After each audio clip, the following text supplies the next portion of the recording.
Bom, gente, vamos lá. Voltando aqui ao nosso bate-papo sobre a cláusula de reserva de plenário, ainda tratando do controle difuso, né? Aquela determinação, artigo 97, imposta aos tribunais quando do exercício do controle difuso de constitucionalidade. E ficamos fazer essa questão aqui, ficamos fazer uma questão de demonstração, justamente para orientar efetivamente como a cláusula de reserva de plenário é utilizada e alguns detalhes importantes que nós não tivemos a oportunidade de levantar quando trabalhando a teoria. Vamos lá? Olha aqui, ó. A questão diz o seguinte: determinado Tribunal de Justiça vem tendo dificuldades para harmonizar os procedimentos de suas câmaras, que são órgãos fracionários, conforme conversamos, em relação à análise em caráter incidental da inconstitucionalidade de certas normas como pressuposto para o enfrentamento do mérito propriamente dito. Cara, eu ia até avançar, mas eu não vou fazer isso não. Eu vou conversar um pouco mais sobre isso aqui. Perceba que essa questão, essa redação, ela foi interessantíssima.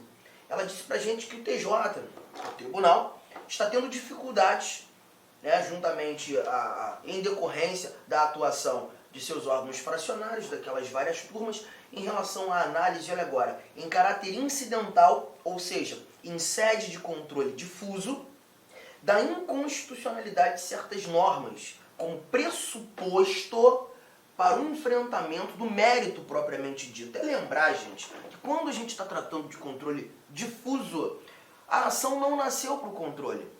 A ação ela nasceu para outra coisa. Lembram disso? Um outro motivo, uma outra pretensão, um outro objeto. Só que o controle aconteceu no meio do caminho. Então o que eu quero que você perceba é que existe um mérito nesta ação. Existe um motivo para que o judiciário tenha sido provocado, né? Só que esse mérito ele foi deixado de lado.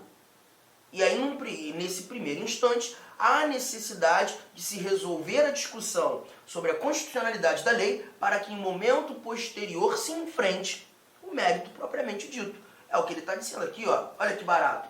Em caráter incidental, em controle difuso, da inconstitucionalidade de certas normas como pressuposto, ou seja, tem que resolver isso primeiro, como pressuposto para o enfrentamento do mérito propriamente dito. Cara, achei interessantíssima a construção dessa história, desse enunciado, nos explicando claramente o que está acontecendo nesse tribunal. Avanço, vamos lá.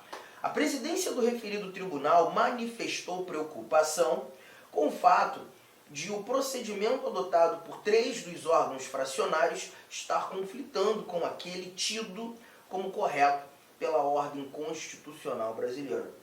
Apenas uma das câmaras adotou o procedimento referendado pelo sistema constitucional, o sistema jurídico constitucional brasileiro. Assinale a opção que o apresenta. Bora lá. Aqui eu tenho a história da primeira Câmara. Vamos ver se ela falhou, vamos ver se ela está atuando corretamente. Me ajuda aqui na leitura. Diz o seguinte, ó, que a primeira Câmara, o primeiro órgão fracionário, ao reformar a decisão de primeiro grau em sede recursal, ou seja, o processo saiu da primeira instância, por interposição de recurso, chega à segunda instância, está na primeira Câmara, e a história, ou a alternativa já está nos mostrando aqui que a primeira Câmara reformou a decisão. Ela julgou, tá? Ela reformou a decisão de primeira instância em sede recursal, reconheceu incidentalmente a inconstitucionalidade da norma que dava suporte ao direito pleiteado, ou seja, a primeira Câmara fez o controle de constitucionalidade e ela fez acontecer. Entendendo o seguinte, olha a justificativa dela. Se o sistema jurídico reconhece essa possibilidade ao juízo monocrático, por razões lógicas, deve estendê-la aos órgãos recursais. Ou seja, se um juiz de direito, se um juiz federal, se um juiz do trabalho, se um juiz de primeira instância pode declarar a inconstitucionalidade da lei sozinho, monocraticamente, por que a Câmara não poderia? Por que eles, agora desembargadores, não mais juízes, não poderiam fazer aquilo que um juiz de primeira instância faz? Se eles podem, eu também posso. Ou se eles podem, nós também podemos. Essa está sendo a justificativa. Câmara, mas você está agindo equivocadamente. Você não pode. ainda que a primeira instância possa, o tribunal tem que respeitar a cláusula de reserva disciplinar. Letra A, então, não posso marcar, porque aqui a gente está querendo qual é a Câmara que está agindo corretamente. Vamos partir para a segunda Câmara. A segunda Câmara, a história é essa, ó. Opa, avancei aqui. Segunda Câmara. A segunda Câmara, ao analisar o recurso interposto, reconheceu incidentalmente a inconstitucionalidade da norma que concedia suporte ao direito pleiteado, fundamentando-se em cristalizada jurisprudência do STJ. Gente, guarda uma coisa, olha aqui, ó. Nós temos a nossa primeira instância, juízes de direito, nós temos os tribunais de justiça, e é justamente onde nós estamos aqui, nós temos o STJ e o STF, tá? Todos esses órgãos aqui, todos eles, fazem controle difuso. Todos eles. Assim como todos os demais órgãos do judiciário, eu só coloquei aqui a estrutura da justiça comum. E começando com o estadual, tá? Então todos eles fazem o controle difuso. Legal? Só que o controle difuso, ele gera efeito interpartes. O único aqui, tendo como parâmetro a Constituição Federal, que faz o controle concentrado, é o Supremo. Então perceba, se o STF já tivesse feito o controle concentrado, se alguém já tivesse levado, por exemplo, uma ação direta de inconstitucionalidade ao Supremo, e o Supremo, em ADI, já tivesse julgado essa lei como inconstitucional, aí sim a segunda Câmara poderia usar essa fundamentação, essa decisão do Supremo Tribunal Federal. Concordam? Porque quando a gente viu lá no nosso primeiro bloco aquela diferença entre controle concentrado e controle difuso, eu te disse que no controle concentrado nós temos um efeito erga omnes, que entendemos ser para todos. Lembram disso? Então, quando o Supremo decide, ele decide para todo mundo. Isso em controle concentrado. E quando a gente fala de controle concentrado, gente, preciso lembrar vocês disso aqui, mais uma vez. A ação está chegando ao STF somente para discutir o controle. Lembram disso? Nesse caso, gente, nós não estamos tratando de um controle incidental. Não foi um controle que aconteceu no meio do caminho de uma ação que não nasceu para isso. A ação já nasce para o controle. É por isso que a gente chama de ação direta de inconstitucionalidade. E nesse momento, a pretensão é única de fazer o controle. Juntos, gente. Tranquilo. Cuidado com esse detalhe é muito importante. E aí essa nossa letra B, ela não está certa, ela não está legal. Porque aqui a segunda Câmara não usou jurisprudência do Supremo Tribunal Federal, usou jurisprudência do STJ. O STJ faz controle? Faz, mas faz controle difuso. É difuso. E se a gente está falando de controle difuso, gente, o controle difuso gera efeito interpartes. Quando o STJ faz o controle, por ser difuso, a decisão, uma eventual decisão de inconstitucionalidade do STJ vale apenas para as partes daquele processo.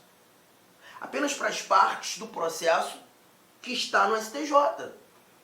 Então essa decisão do STJ não pode ser usada como jurisprudência pela Câmara. Nesse caso, quem tem que julgar, letra B, esse processo aqui da segunda Câmara é o Tribunal Pleno ou o seu respectivo órgão especial. E se pautar em jurisprudência do STJ não está legal nesse cenário, porque aqui a gente está falando de controle de constitucionalidade. Tranquilo? Então vamos para a terceira informação, terceira Câmara. Deixa eu apagar isso aqui, só para não ficar essa confusão aqui de informação, ficar mais fácil a nossa leitura. Acompanha a leitura, eu estou aqui na telinha do computador, diz o seguinte, ó. A terceira Câmara, ao analisar o recurso interposto, reconheceu incidentalmente a inconstitucionalidade da norma que concedia suporte ao direito pleiteado. A terceira Câmara também fez controle. Ela julgou. Ih, não está errado, né? Não, mas olha o fundamento aqui. Fundamentando-se em pronunciamentos anteriores do órgão especial do próprio tribunal. Ah, galera, o gabarito é letra C. O gabarito é letra C. Ué, tu não entendi. Porque a Câmara julgou. A Câmara não pode, não é um órgão fracionário. Você disse que não pode. Mas aqui ela usou uma jurisprudência. Não é possível. Bom, deixa eu te explicar. Olha aqui, ó. Vamos imaginar que o nosso processo chegou aqui nesse nosso tribunal. Lembra do tribunal que a gente fez? Que a gente desenhou? Ó, o nosso processo chegou por meio da interposição de recurso e foi distribuído para a segunda turma. Ok, gente? O nosso recurso, ele discute controle de constitucionalidade. O nosso recurso, ele discute controle, tá? Recurso, discute. Com licença, meu amigo, minha amiga, eu sou o professor Lac. Inicialmente quero pedir desculpas por ter interrompido os seus estudos, mas essa aula é uma aula demonstrativa aqui do site Lac Concurso. Quero dizer para você o seguinte, que você pode assistir o restante dessa videoaula, você pode ter o material de apoio dessa videoaula e muito mais no nosso curso completaço pré-edital para o INSS. Valor do curso? O valor do curso custa 10 parcelas de R$ 45.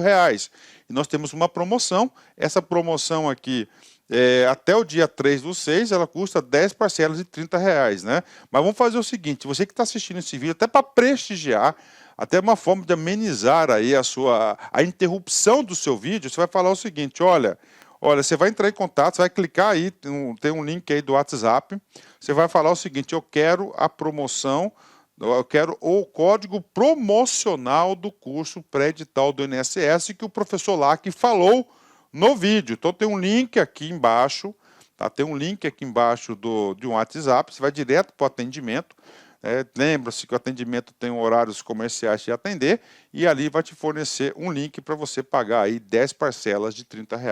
Cara, um curso super competitivo, é um curso na qual nós estamos nos dedicando muito. Inclusive, no último concurso, 2016, eram 2.200 vagas, salvo engano, e nós tivemos 204 pessoas, alunos, que nós ajudamos a ser aprovado nesse concurso. 204 pessoas. Cara, então o curso nosso é muito bom, é o melhor custo-benefício. Eu peço para vocês aí um voto de confiança.